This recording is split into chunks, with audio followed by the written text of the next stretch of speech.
हाम्रोको है एकदम दह्रो जाँदैछ। छुटे मिस्त्री र छुटे ठेकदारसँगको हैन। ल उहाँ चाहिँ हाम्रो मेन ठेकेदार कन्ट्र्याक्टर छ फेरि उतै चाहिँ। कन्ट्र्याक्टर दाइ दाइ माल झरो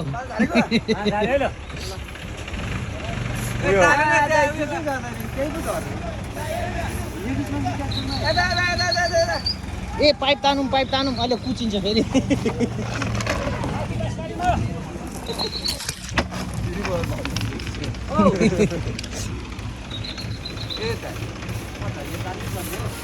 ल यहाँ टोइलेटको एकदम व्यवस्थापन हुँदैछ हो। यता माल झर्दैछ है। र यहाँ हाम्रो एकदम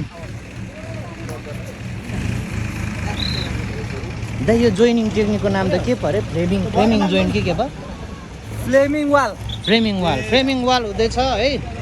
फ्रेमिङ वालको अभ्यास अनि हाम्रो सर ल सर केही बोल्नु चाहनुहुन्छ आजको अभ्यासको केही? एकदम के अरे सहभागीहरूले एकदम इच्छाएर राम्रोसँग यसरी के अरे उत्साहजनक यसरी तालिम लिएको देख्दाखेरि मलाई खुसी लाग्छ।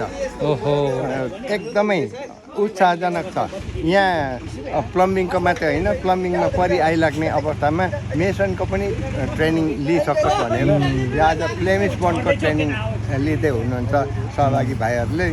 अनि उहाँहरूलाई मजाले सिकोस्, भविष्यमा उज्जवल भविष्यको कामना गर्दै यो आजको तालिमले पनि धेरै उपलब्धि हासिल गर्नु सकोस्, उन्नति होस्, प्रगति होस् भन्नुको लागि हो। मैले चाहिँ कोही बेलामा मेसन भेटिएन भने पनि हामीले यतिसम्म काम गर्नु सक्यौँ भने पनि गाउँमा काम चलाउन सकिन्छ।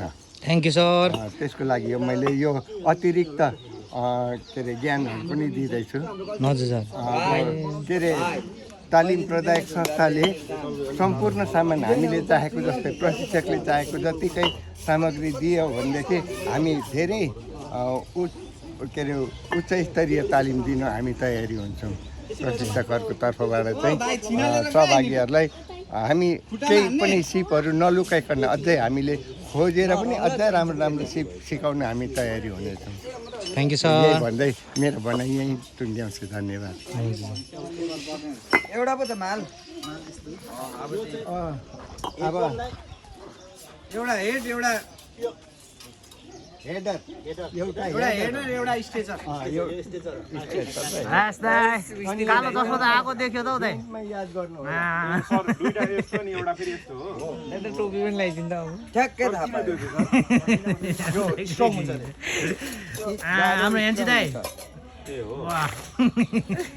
अलिकति बाहिर निक्ल्यो के हुन्छ? ल इस्माइल पनि मिठी। ल बाहिर चाहिँ एउटा हुन्छ। अनि अर्को कुरा हजारै मार्नुहुन्थ्यो। यो सिधा ल अब यहीसँग चाहिँ भिडियो समाप्त है गाइस। लु